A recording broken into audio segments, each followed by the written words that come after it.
Olá! Hoje eu e minha equipe iremos falar sobre as arquiteturas alternativas, de forma mais detalhada e aprofundada. Eu sou David Souza Almeida, tenho 19 anos, sou pardo, tenho cabelo médio preto, olhos castanhos e tenho 1,82 m de altura. No momento, estou usando um brinco dourado na orelha direita e uma camisa azul com estampa. Começarei explicando a vocês qual a diferença entre a arquitetura comum e a arquitetura alternativa no TI. Normalmente, o computador era visto como uma máquina sequencial. A maioria das linguagens de programação exigia que o programador especificasse algoritmos como sequências de instruções. Os processadores iniciam programas executando as instruções de máquina em sequência, uma por vez. Cada instrução era executada em uma sequência de operações. Mas, com o avanço dos estudos da tecnologia, essa visão do computador se mostrou ser obsoleta. No nível de micro-operações, que são ações mais básicas e indivisíveis que um processador executa para realizar uma instrução, vários sinais de controle são gerados ao mesmo tempo. O pipelining de instruções, pelo menos quando a sobreposição de operações de leitura e execução faz com que o trabalho seja terminado rapidamente. Ambos são exemplos de desempenho de operações independentes em paralelo. Essa abordagem é aprofundada com a organização superescalar, que explora o paralelismo em níveis de instrução. Em uma máquina superescalar, existem várias unidades de execução dentro de um único processador, e elas podem executar várias instruções de um mesmo programa em paralelo, reduzindo o tempo de execução exponencialmente. À medida que a tecnologia do computador evoluiu e o custo do hardware abaixou, os projetistas buscaram mais e mais oportunidades de paralelismo, normalmente para melhorar o desempenho e, em alguns casos, para aumentar a disponibilidade. Olá, meu nome é Cauê Rian. Estou cursando Análise e Desenvolvimento de Sistemas no Instituto Federal Campus Cubatão. Sou um homem pardo, cabelo crespo e preto, sobrancelhas grossas, olhos ligeiramente pequenos. E hoje eu irei falar sobre organização de múltiplos processadores. Atualmente, a busca por desempenho, escalabilidade e eficiência tem impulsionado o uso de organizações multiprocessadoras, tema amplamente abordado por Irving Stalin. Esses sistemas utilizam 2 ou mais processadores, que trabalham simultaneamente, o que permite a execução paralela e o aumento significativo da performance. Eles se dividem em 2 tipos principais. Sistemas fortemente acoplados, nos quais os processadores compartilham a memória principal e os dispositivos de entrada e saída, operando sobre um único sistema operacional. Esses sistemas são caracterizados como sistemas multiprocessadores simétricos, SIMEPs, nos quais todos os processadores têm acesso igual à memória. Entre as vantagens estão o elevado desempenho, a tolerância a falhas e a escalabilidade. Entre as desvantagens estão a competição pelo barramento e a necessidade de controle de coerência de cache. Numa, acesso não uniforme à memória. Cada processador tem uma porção de memória próxima, de acesso mais rápido, enquanto o acesso a outras memórias é mais lento. Isso aumenta a eficiência, mas torna a coerência da memória mais complexa. Em clusters francamente acoplados, cada processador tem sua própria memória e dispositivo. A comunicação entre eles ocorre por meio de uma rede. Esses sistemas são altamente escaláveis e independentes, mas requerem trocas de mensagens para coordenação. Stalin também apresenta arquiteturas mais avançadas como a Coma, em que toda a memória é tratada como cache, sem uma memória principal fixa. Isso melhora o acesso e a distribuição de dados, mas exige um gerenciamento mais complexo. A coerência de cache é um ponto crítico em qualquer sistema multiprocessador, já que os processadores podem manter cópias diferentes dos mesmos dados. Protocolos como o MES e as unidades como o SCU são usados para garantir que todos trabalhem com dados atualizados. Em resumo, as arquiteturas multiprocessadoras são fundamentais para se atingir maior desempenho e eficiência. No entanto, exigem soluções adequadas para lidar com desafios como sincronização, coerência e escalabilidade. Eu sou o Theo, tenho 20 anos e estou no primeiro semestre do curso de ADS do Instituto Federal Campus Cubatão. Eu tenho cabelos castanhos claros, um formato de rosto um pouco arredondado, uso óculos com uma armação invisível e no momento atual eu estou vestindo uma camisa preta de manga comprida. Eu vou falar a respeito de coerência de cache e protocolo MESE, mas antes da gente falar disso, precisamos entender o porquê que é necessário existir a coerência de cache dentro desse tema. O cache, basicamente, ele é um armazenamento temporário de dados usados para acelerar a informação frequentemente utilizada. Nos atuais sistemas com multiprocessadores, é comum haver um ou dois níveis de caches associados a cada processador. Isso ele acontece para alcançar um desempenho razoável. Só que, no entanto, isso cria um problema que ele é conhecido como o problema de coerência de cache, que basicamente várias cópias do mesmo dados podendo existir em caches diferentes simultaneamente. E se for permitido para o processador atualizar as suas cópias livremente, isso pode resultar em uma imagem inconsistente da memória. E aí que nesse momento entra o protocolo MESE, que para qualquer protocolo de coerência de cache, o objetivo dele é deixar que variáveis locais recém-usadas cheguem a caches apropriadas e permaneça aí durante várias leituras escritas, enquanto o protocolo é usado para manter a consistência das variáveis compartilhadas que podem estar em várias caixas ao mesmo tempo. Para fornecer a consistência de cache, o cache de dado inclui 2 bits de cada estado para cada tag, para que cada linha ela possa estar em um estado. E quais são esses estados? Nós temos a modificada, a linha no cache que foi modificada e está disponível apenas nesse cache. Temos a exclusiva, a linha de cache que é a mesma da memória principal e não está presente em nenhum outro cache. Temos a compartilhada, a linha de cache que é a mesma da memória principal e pode estar presente em outro cache. E por último temos a inválida, a linha de cache que não contém dados válidos. Como vemos aqui nessa tabela, na tabela abaixo, um exemplo de como o estado das linhas de cache MESE funcionam. Ela resume o significado dos 4 estados e tem em mente que cada linha de cache tem os seus próprios bits de estados e, portanto, a sua própria instância do diagrama de estado. Que é assim, o funcionamento de cache ele funciona a partir de uma leitura e uma escrita. A leitura, que é que se um núcleo quer ler um dado, ele verifica seu cache. Se ele estiver modificada, exclusiva ou compartilhada, ele lê localmente. Se estiver inválida, ele busca outro tipo de cache da memória principal. A escrita se resume: se um núcleo quer modificar um dado, ele primeiro vai ver. Se estiver em exclusiva ou modificada, ele vai escrever diretamente. Se estiver em compartilhada, deve invalidar as cópias nos outros caches, e se estiver inválida, deve solicitar o dado e colocá-lo em modificado. E quais são as vantagens do protocolo MESE? Ele reduzir o tráfego desnecessário na memória principal, ele garante a consistência sem travar todos os caches, ele também otimiza as operações de leitura e escrita em sistemas multiprocessadores. Agora que entendemos essa importância da coerência de cache e do protocolo MESE, podemos resumir a sua importância em 2 aspectos principais. O primeiro é a consistência de dado, que ele garante que todos os núcleos de processamento tenham uma visão unificada e atualizada da memória, evitando leituras incorretas. E a última, que é a segunda, que ele tem um desempenho e escalabilidade melhor, que ele reduz a necessidade de acesso à memória principal, diminuindo a latência e aumentando a velocidade de processamento.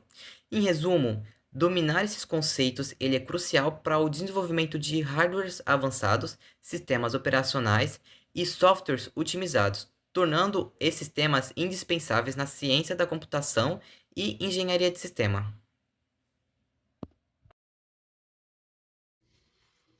Olá, gente, tudo bem? Sou Yuri Santana, sou estudante do curso de Análise e Desenvolvimento de Sistemas do Instituto Federal de Cubatão. Eu sou um homem branco, tenho cabelos preto liso, uso óculos, tenho olhos castanhos escuros e tenho cavanhaque também. Bom, eu vou abordar aqui sobre clusters, multithreading e processadores multicore. Bom, vamos falar sobre os clusters. Os clusters são uma das formas mais eficazes de alcançar alto desempenho computacional usando vários computadores ao mesmo tempo. Um cluster é um grupo de computadores completos, chamados de nós, que trabalham de forma cooperativa como se fossem uma única máquina. Eles são conectados por uma rede e conectam e compartilham tarefas entre si.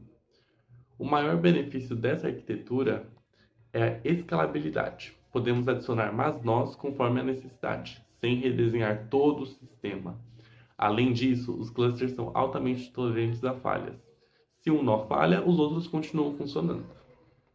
Eles são muito usados em ambientes que exigem grande poder de processamento, como na computação científica, análise de Big Data, inteligência artificial e serviços em nuvem. Alguns exemplos de empresas são a Amazon e o Google. Eles usam clusters para distribuir suas cargas de trabalho e garantir a disponibilidade constante.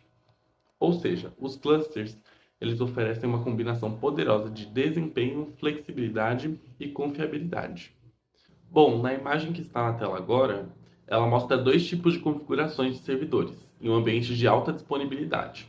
No primeiro caso, cada servidor tem o seu próprio disco. Isso significa que se o servidor principal falhar, o servidor secundário precisa ter uma cópia atualizada dos dados, o que pode causar uma perda ou um atraso na recuperação. Já na segunda configuração, os dois servidores compartilham um mesmo conjunto de discos, chamados RAID. Isso permite que qualquer um dos servidores acesse os mesmos dados, garantindo continuidade imediata se um deles falhar. Essa arquitetura é mais eficiente para sistemas que exigem alta disponibilidade e uma recuperação mais rápida dos dados. Bom, agora eu vou falar sobre dois conceitos que caminham juntos no desempenho computacional: o multithreading e os processadores multicore, também chamados de multiprocessadores em um único chip. Começando pelo multithreading, essa tecnologia permite que um único núcleo de processador execute várias tarefas, ou threads, praticamente ao mesmo tempo. Isso acontece porque em muitos momentos um thread fica esperando dados da memória ou do disco. Nesse intervalo, o processador aproveita para executar outra thread, evitando desperdício de tempo e recursos. Esse tipo de execução paralela melhora o desempenho, principalmente em aplicações que lidam com múltiplas tarefas, como servidores, navegadores e sistemas multitarefa. Um exemplo clássico é o hyperthreading, que é presente nos processadores da Intel, que permite a um único núcleo físico executar dois threads lógicos. Agora vamos falar sobre os processadores multicore. Eles são uma evolução ainda mais avançada. Nessa arquitetura, nós temos dois ou mais núcleos de processadores dentro de um único chip físico. Então, cada núcleo funciona como um processador independente, com sua própria unidade de controle e execução. A vantagem aqui é o paralelismo real. Enquanto o multithreading aproveita melhor em um único núcleo, o multicore distribui as tarefas entre núcleos diferentes, executando vários processos de verdade ao mesmo tempo. Isso resulta em um desempenho maior e um menor consumo de energia, e você aproveita ainda mais os recursos. Além disso, nos sistemas multicore modernos, os núcleos costumam compartilhar uma memória cache comum, o que facilita a comunicação e reduz o tempo de acesso aos dados. Mas essa comunicação também traz desafios, como a necessidade de manter a coerência do cache, ou seja, garantir que todos os núcleos estejam trabalhando com as mesmas informações. Para isso, são usados os protocolos como o MESI.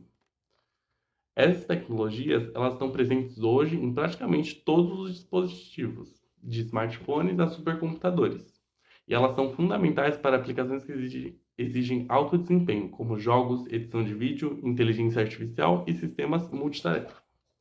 Portanto, o multithreading, quanto os processadores multicore, apresentam pilares da computação atual, permitindo que os sistemas modernos sejam rápidos, eficientes e capazes de executar várias tarefas de forma fluida.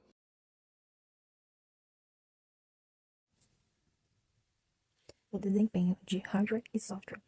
Hardware é o conjunto de componentes físicos encontrados na máquina. Os exemplos mais comuns são CPU, processador e memória. O hardware é responsável por lidar com todos os processamentos de dados, armazenamento e comunicação dentro do equipamento, enquanto software é o conjunto de componentes lógicos. Esses podem ser definidos como programas, rotinas ou conjuntos de instruções que trabalham dentro da máquina. NUMA, Non-Uniform Memory Access, ou seja, acesso não unificado à memória. Uma arquitetura de sistemas projetada para otimizar a eficiência de sistemas de computadores multiprocessadores.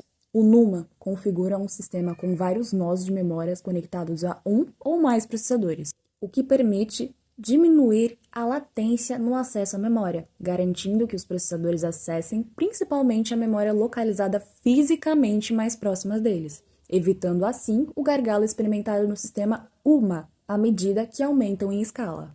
Cada nó compreende um ou mais núcleos e sua memória diretamente associada, permitindo que cada nó funcione quase como uma unidade autônoma, mas continua sendo parte integrante da estrutura do sistema.